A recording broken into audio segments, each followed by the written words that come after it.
The Prodigal Son Parable, found in Luke 15:11-32, is a powerful teaching about God's unconditional love and forgiveness. Its themes of rebellion, regret, forgiveness, and restoration resonate universally.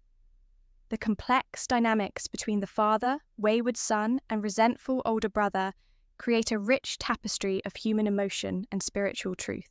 The Prodigal Son Parable, found in Luke 15:11-32, is a profound teaching on God's unconditional love and forgiveness. Its universal themes of rebellion, regret, and restoration resonate deeply across cultures and time. The complex dynamics between the father, the wayward son, and the resentful older brother reveal rich human emotions and spiritual truths. Thomas Sr., a self-made business owner, values family above all.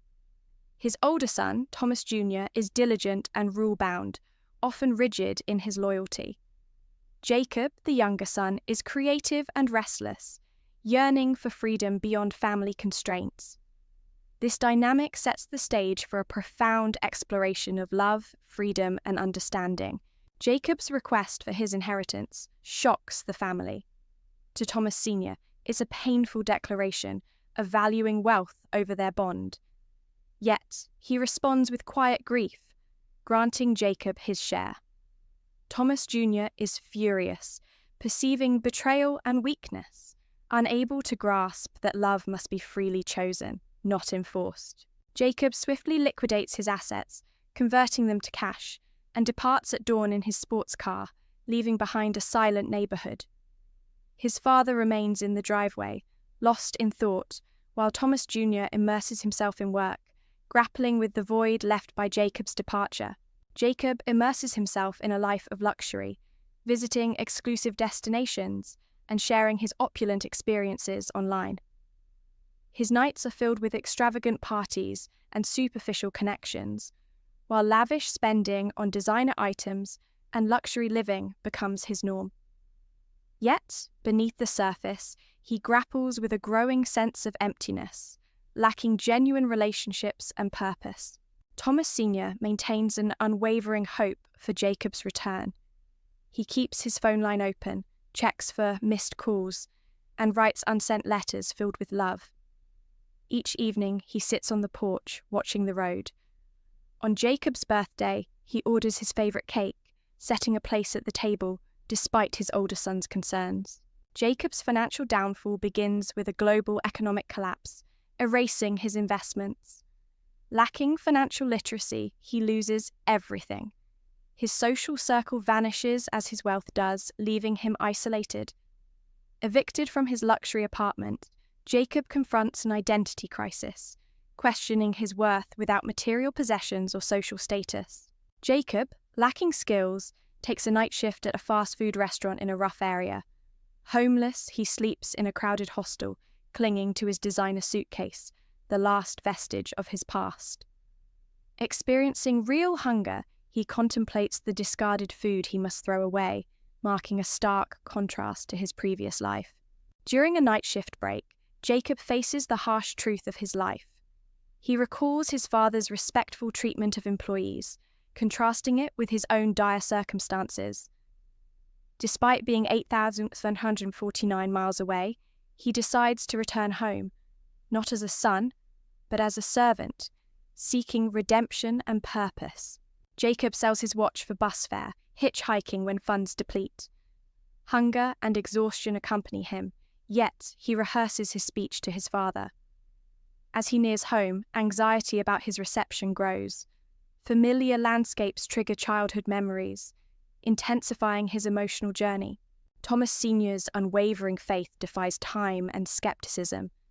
Despite his older son's pleas to move on, his daily vigil becomes a testament to paternal hope. Neighbours express concern, yet Thomas remains resolute, stating, "A father knows his son, and my son will come home. I must be here when he does." After 1,126 days, Thomas recognises his son's silhouette on the horizon. Instinctively, he abandons all decorum, casting aside his slippers and sprinting down the street. Neighbours watch in shock as the dignified businessman, tie flapping, races toward his son, shedding years with each step. Before Jacob can comprehend his father's unprecedented sprint, he's enveloped in an embrace so powerful it nearly knocks him over. The rehearsed speech fades as his father's tears communicate unconditional acceptance. Thomas holds Jacob's gaunt face, eyes filled with love, silently saying, "You're home. You're alive. Nothing else matters." Jacob's rehearsed speech of repentance is cut short by his father's embrace. His words, "I am no longer worthy to be called your son," are met with love, not judgment. The father's actions prioritize restoration over punishment, emphasizing unconditional acceptance and the importance of family over past mistakes. Each gift Thomas bestows symbolizes profound restoration. The ring signifies family identity, the fine clothes replace rags with dignity, and the shoes confirm his return as a son, not a servant. The feast celebrates this reunion, marking it as a moment deserving the family's highest honor. Thomas Jr. returns from work to unexpected festivities. A staff member reveals Jacob's return and the celebratory feast. Confusion turns to indignation as he refuses to join, feeling the celebration unjust.